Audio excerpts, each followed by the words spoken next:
Fala, galerinha do YouTube. Mentira. Fala, pessoas, tudo bem? Então, tá? Vamos avançar aqui e hoje nós vamos de ansiolíticos e hipnóticos, tá? Bom, em geral, quando o sujeito faz uso de drogas ansiolíticas, tá? O objetivo é tratar os sintomas da ansiedade, tá? Enquanto que o uso de drogas hipnóticas tem como finalidade tratar a ocorrência de insônia, certo? Quando o sujeito faz uso de hipnótico, geralmente acaba tratando também a ansiedade, tá bom? Essas drogas elas são muito, mas muito utilizadas, tá? Muito administradas no mundo, tá?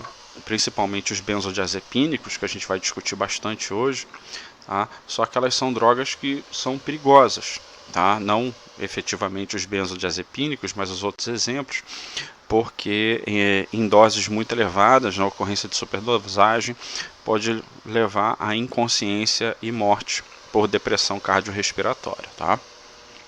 Bom, quando a gente fala em ansiedade, tá?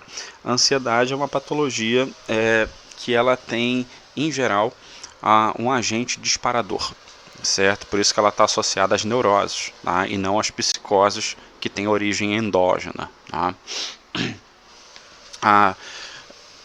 Quando a gente fala em ansiedade, tá? As ansiedades elas estão relacionadas às fobias, tá? A um agente externo que dispara aquilo, um ambiente de trabalho, uma disciplina, um professor, animais, altura, tá? E pode evoluir para crises de pânico, né? Eventos mais extremos. Existe a chamada ansiedade patológica, que é essa que tende a estar associada às respostas de fobia mais potencializadas, tá? E a normal, que não é normal, né? É que na realidade elas são mais brandas, vamos chamar assim, sutis em relação à patológica, que é a versão mais externada, extrema da ansiedade. Em geral, o sujeito com crise ansiosa, ele apresenta queixas verbais, tá? Ele expõe claramente as suas irritações, tá? Apresenta efeitos somáticos gerais, como agitação, insônia, taquicardia, choro, tristeza, momentos eufóricos e desregulação somática geral, tá? Quando você considera a resposta ansiosa, tá, a tendência é que o indivíduo ele manifeste respostas comportamentais inibitórias, tá?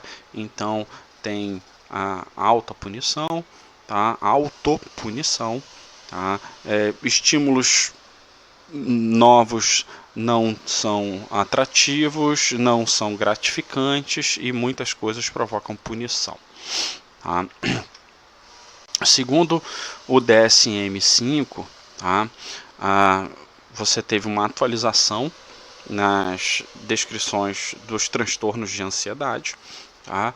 Então você tem mais categorias agora que o qualifiquem. Tá? Então, por exemplo, vamos ver a transtorno de ansiedade social, que é a chamada fobia social, tá? As pessoas que evitam contato, a socialização em geral, tá? Pessoas que sofrem de mutismo seletivo, tá? Aquele que em determinado ambiente, com determinada situação ou pessoas, tipo de pessoas, ele não consegue se expressar, e outras formas de transtorno. Tá? E é importante lembrar também aqueles disparos ansiosos que acontecem em decorrência do uso de substâncias, tá? Do uso de determinadas drogas, tá? Do uso de determinados medicamentos que podem provocar sintomas de ansiedade. Bom, em geral, quando você fala em ansiedade, tá? A ansiedade ela tende a ser uma forma de defesa, tá? Quando ela não é patológica. Tá? Então vamos analisar esse gráfico aqui. Aqui tem no eixo Y a intensidade da resposta e aqui a distância defensiva, o quão distante você está daquilo que está potencialmente é perigoso, tá? Lembra, a ansiedade, ela é vantajosa a partir do momento em que ela não é patológica, tá? Então, aqui ó, você está em contato direto a 0 metros de distância da coisa que está causando o desconforto, e aqui você tem aumenta o distanciamento num sentido, aqui no outro sentido, tá? Então, em geral, o que você tem é uma ativação do circuito simpático em que está associado a uma avaliação do risco. Essa avaliação do risco, ela vai envolver diretamente aquilo que lhe provoca a resposta ansiosa e a distância que você está daquilo, certo? Lembra que até determinado ponto existe uma distância defensiva, tá? Então você ou finge que não está sendo visto, ou você faz um movimento de esquiva, um movimento de fuga, né, de afastamento, de forma com que aquilo que lhe está causando a sensação de desconforto não perceba ou não se aproxime, tá? Quando essa distância vai sendo diminuída, vai ocorrendo essa aproximação, então o sujeito ele pode entrar em freezing, né, em congelamento, ou ele pode avaliar a possibilidade de fuga evidente, não uma esquiva, né, um afastamento, mas a fuga, o ato, no nosso caso, sei lá, correr de uma pessoa estranha, certo?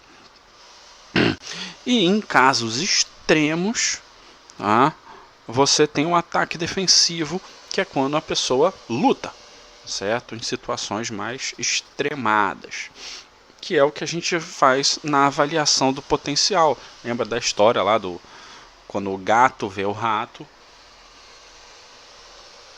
a resposta do rato ao gato, quando você vê lá os dois caras numa moto à noite, tá? Então são questões que envolvem a avaliação de risco, tá? Então o risco potencial, é aquele mais distante, certo? Então você avalia a distância, tá? As situações ao redor, as oportunidades de fuga, isso tende a gerar uma resposta ansiosa, a distância ainda é segura, tá? Essa avaliação está associada à ativação da amígdala, tá? E do sistema septo-hipocampal, tá? Mas conforme vai reduzindo essa distância, né, vai aproximando, quando o risco ele é distal ainda, o sujeito ele avalia a esquiva, tá, que é aquele afastamento maroto, a fuga, ou o caso do congelamento, certo? Isso já está associado a uma emoção de medo, tá, que é aquela em que o tronco do sujeito pode, em congelamento, travar, tremores aumentam, então você vai ter mais áreas ativadas. Então, a área cinzenta periaquedutal, o hipotálamo medial, o sistema septo-hipocampal e núcleos medianos da RAF, tá? Então, a resposta autônoma ela é potencializada. Enquanto que o perigo proximal, que é aquele perigo, o risco imediato, ele vai resultar em ou fuga ou luta, certo? Que é quando o sujeito tem um ataque de pânico, tá?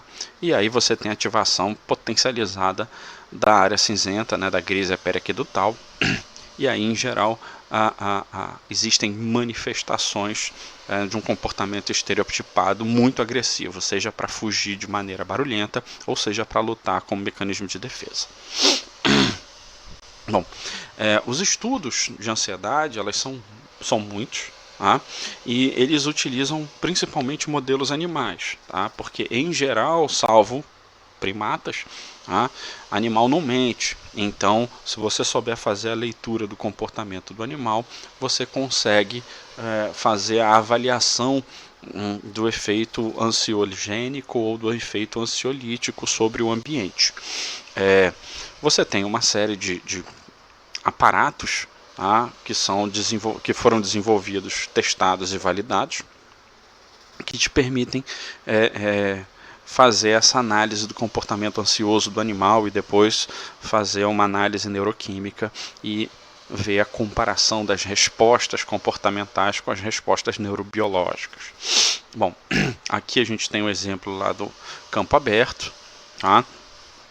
Aqui você tem a caixa de esquiva, testes de agressividade, tá? E a resposta do animal ao ambiente aversivo, tá? Em modelos animais, o estudo da ansiedade ele é bem desenvolvido, principalmente nos últimos 50 anos. Tá? Em humanos, em geral, a gente faz uso de questionários, tá? De indivíduos que estão fazendo uso da droga ou do placebo, né, do grupo controle negativo, para teste de eficácia. Tá? Existem possibilidades de testes de resposta cutânea, tá? A pinça galvânica, fechamento de circuito, para medir a resposta. E testes de conflito em que você coloca o sujeito para responder determinadas situações, seja verbalmente ou fazendo leitura visual e por aí vai indo, tá? O mecânico. Tá? O problema é que o humano tem o risco sempre da mentira, né? Então, e a resposta ela pode ser subjetiva, então tem que ter muito cuidado no desenvolvimento do questionário. Bom, em geral, os agentes ansiolíticos e hipnóticos eles são divididos em 4 categorias centrais, tá? Que vão ser os benzodiazepínicos, tá? Que são drogas que apresentam um forte efeito ansiolítico e fraco efeito hipnótico. Tá? Os agonistas do receptor serotoninérgico 1A, que é forte ansiolítico também, e tem efeito de sedação fraca. Os barbitúricos, que são de uso obsoleto, porque são muito perigosos na alta administração, são mais utilizados como anestésicos e antiepiléticos, vamos falar um pouco sobre eles. E os antagonistas beta-adrenérgicos, que eles reduzem os sintomas da ansiedade somática, certo?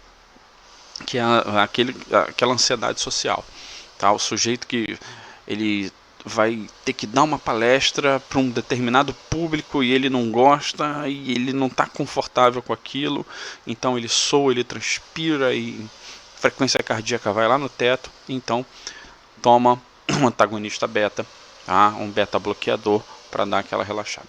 E existem outras drogas também, sedativos hospitalares, indutores de sono, que são drogas que acabam tendo um efeito ansiolítico hipnótico, sedativo, mas que são menos utilizadas. Tá? Os benzodiazepínicos eles foram descobertos sem querer no laboratório La Roche, em 61, por um erro da máquina. Tá? O aparelho ele foi sintetizar um anel aromático, tá? Com 6 átomos de carbono e acabou criando um com 7, certo? E aí na rotina de avaliação de substâncias eles perceberam a presença de efeito farmacológico, certo? E de lá para cá os benzodiazepínicos eles são as drogas potencialmente mais administradas na farmacopeia. Tá? Bom, em geral, os efeitos farmacológicos eles estão relacionados à redução da resposta da ansiedade e à agressividade, certo? Então isso facilita a socialização do indivíduo, tá? A interação social com outros. Existem exceções, tá? Mas em geral a resposta é um efeito ansiolítico resultante, tá? E com relação ao efeito de sedação, o efeito hipnótico, eles tendem a reduzir o tempo que o sujeito leva para adormecer e aumentam a duração do sono, certo? Então, isso para quem sofre de insônia e gera uma resposta ansiogênica, né, pelo fato de não conseguir dormir, é muito bom, porque a droga ela em poucos minutos provoca o estado de sonolência e o sono ele dura mais tempo do que o normal. O problema é que essas drogas elas sofrem, elas provocam a resposta de tolerância muito rápida, certo? Então isso acaba fazendo com que haja a ocorrência de dependência, tá bom? Bom, então você tem aqui um exemplo desta situação. Tá? Então aqui você tem um grupo foi um grupo de pessoas, tá? Que durante 32 semanas fez o tratamento com o grupo placebo, tá? O grupo nitrazepam e o grupo lormetazepam, certo? O que aconteceu aqui? Essas pessoas, elas tinham um score de qualidade do sono, então, tá, elas começaram a fazer a indicação da qualidade do sono delas, tá? E depois, quando começou o tratamento, logo no início, principalmente os grupos que fizeram uso de benzodiazepínicos indicaram uma bem elevada qualidade do sono, algo que não aconteceu no grupo controle, certo? Só que o que aconteceu? Na hora em que você acabou o tratamento, as pessoas pararam de fazer o uso da droga, tá? A qualidade do sono despencou para valores muito piores do que no momento inicial. Então isso é uma consequência de efeito rebote. Tá? Então você já tem aí que a qualidade do sono das pessoas, elas já estavam condicionadas a uma dependência do tratamento farmacológico. Tá? Além disso, além do efeito de sedação, tá, e de prolongamento de sono, os benzodiazepínicos eles reduzem o tônus muscular, tá, e a resposta de coordenação motora, tá, e tem efeito anticonvulsivante também. Tá? Bom,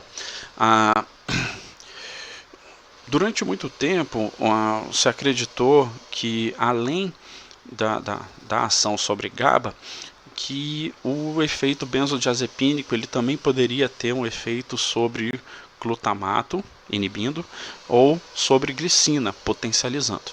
E o que a gente vê aqui é que isso não acontece, o efeito ele é exclusivo. Tá? Então, o que a gente tem aqui, tá, é uma demonstração de que o uso de diazepam, aqui foi feito na cultura de tecidos da medula de camundongos. Tá? Então, o que está nesse amarelado, laranja, é o que é exposto ao diazepam. Tá? Então, o que você vê? A resposta, aqui é o controle. Tá? A resposta do glutamato e do GABA no controle, aqui exposto ao diazepam. Você percebe que não houve alteração de intensidade de estímulo para o glutamato, mas no GABA você tem um aumento. Tá? A mesma coisa vai acontecer para a glicina. Tá? A exposição de clordiazepóxido, tá?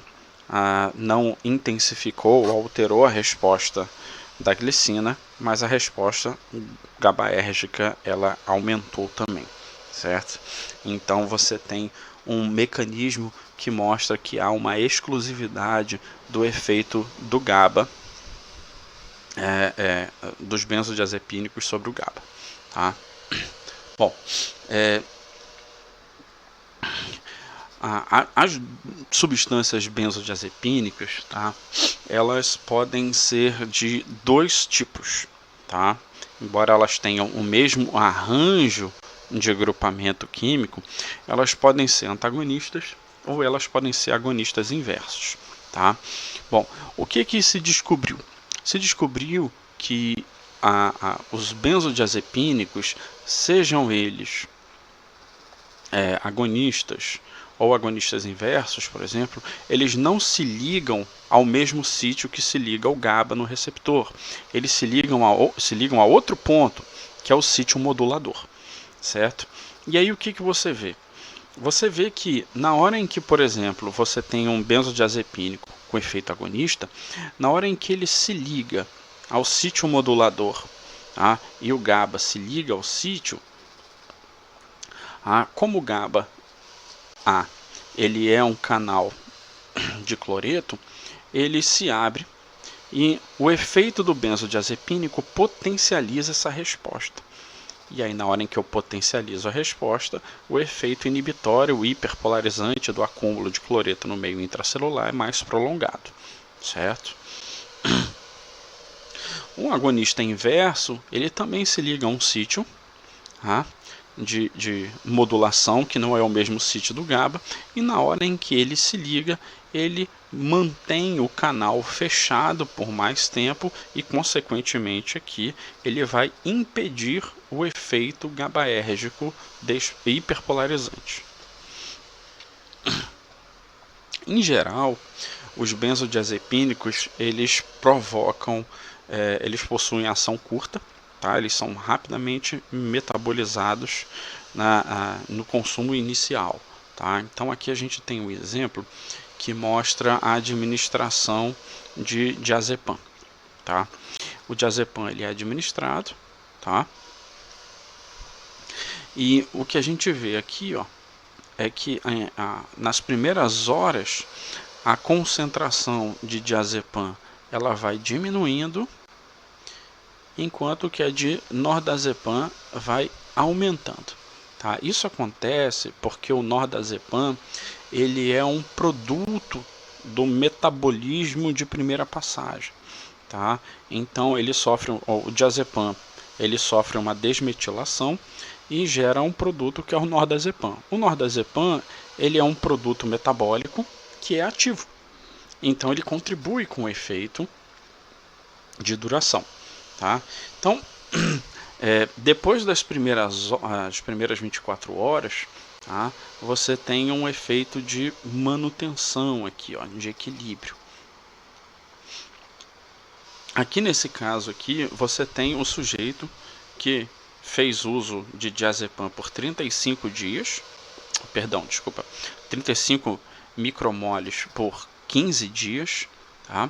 E você nota que aqui a curva de nordazepam, ela vai, ó, aumentando ao longo do período, porque é um metabolismo de primeira passagem, então ele é um produto ativo e funcional para indução de sedação, mas imediatamente após o final do tratamento, a concentração de nordazepam ela vai diminuindo.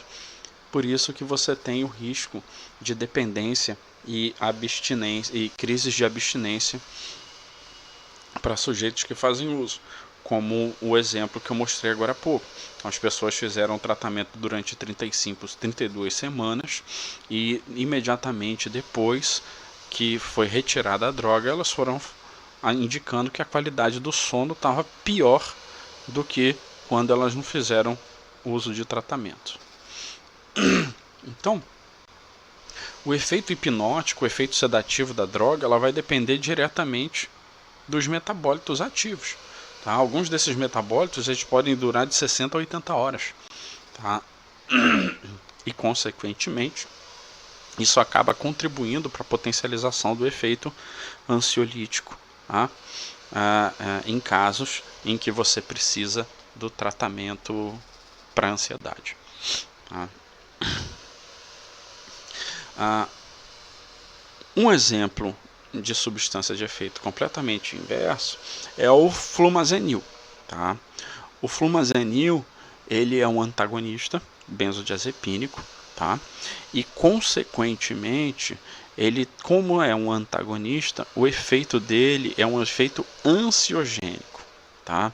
O uso de flumazenil é indicado em situações de pacientes que sofreram superdosagens de benzodiazepínicos, tá? Ou em condições de necessidade de recuperação anestésica.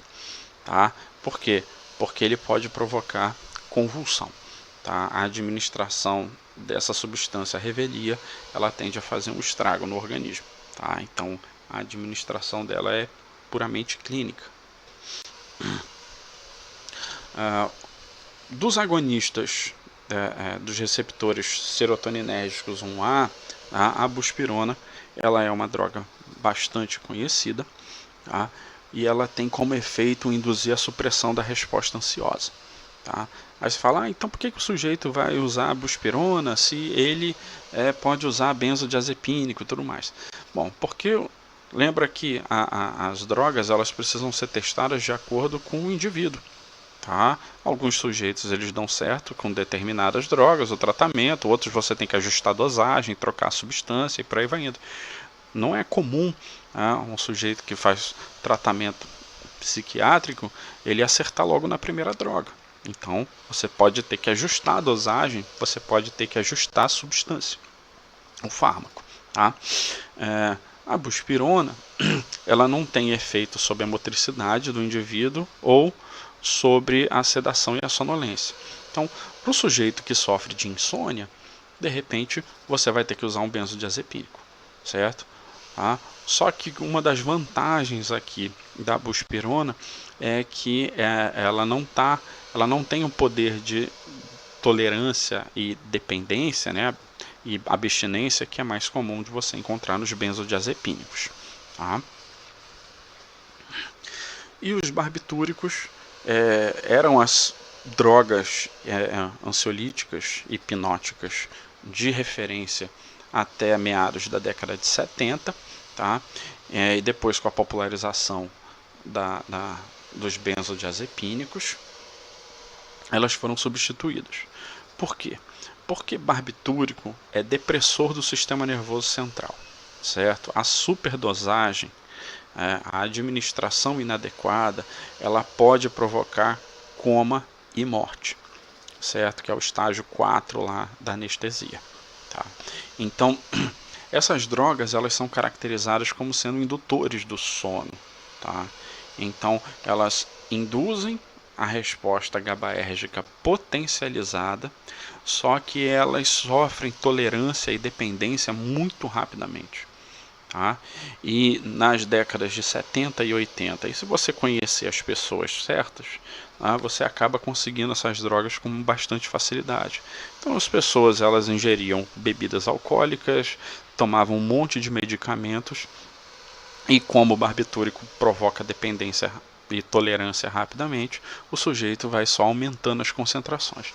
Então muitas pessoas famosas aí do mundo das artes morreram em decorrência de overdose provocada pela mistura de substâncias, incluindo barbitúricos. Tá? E os bloqueadores adrenérgicos são aquelas drogas que são utilizadas para ansiedade de situação. É aquele sujeito que anda com o frasquinho do medicamento lá, e na hora em que ele vai, daqui a 1 hora, 2 horas, ele vai entrar para dar uma palestra, ou ele vai ter uma reunião, ou vai não sei o que, em que a ansiedade vai disparar, ele toma, certo? Tá? Por quê? Porque reduz os sintomas da ansiedade, certo? Sejam os alfa-bloqueadores, tá? Que eles têm efeito agonista próprio, bloqueiam o sistema de recaptação, tá? Ou de alto efeito, ou os beta-bloqueadores, tá? Que vão bloquear as células pós-sinápticas, tá? Na sinalização da noradrenalina. Tá? Essas drogas elas têm como gerar efeitos de redução da resposta simpática. Tá? Então reduz a frequência cardíaca, reduz a dilatação pupilar, os tremores, a sudorese. Então os sinais de ansiedade, desconforto do sujeito, as respostas fisiológicas elas são reduzidas, certo? Por outro lado, os agonistas beta-bloqueadores, beta-adrenérgicos, desculpa, eles vão potencializar este efeito, certo? Tá? Então eles vão reforçar o efeito resultante, e aí dispara ansiedade, dilatação pupilar, taquicardia, tremor, sudorese lá no teto, e aí obviamente para um sujeito que tem ansiedade, o efeito vai ser ultra ansiogênico, certo? Bom, então de uma maneira geral, o espectro de resposta dos benzodiazepínicos, que são substâncias de interesse no tratamento da ansiedade, são substâncias antagonistas não têm efeito clínico de interesse. Tá? O uso de agonistas parciais provocam apenas efeito ansiolítico, tá? E o uso de agonistas, agonistas totais, Pode ser ansiolítico, hipnótico, sedativo, relaxante muscular, anticonvulsivante, provoca dependência, né, amnésia e por aí vai indo. Tá? Então, o tratamento ele vai depender do tipo de sintomas que o paciente faz. Então, o uso de agonistas parciais ou agonistas inversos, tá? Ele gera uma resposta ansiogênica, certo? Tá? Então, potencializa um quadro ansioso, tá? E agonistas inversos, eles, além de provocar a resposta ansiogênica, ele pode provocar convulsão, certo? Então, obviamente, aqui os pontos extremos, né? Eles são os pontos mais perigosos no tratamento, se não for com orientação médica, orientação clínica adequada, tá bom?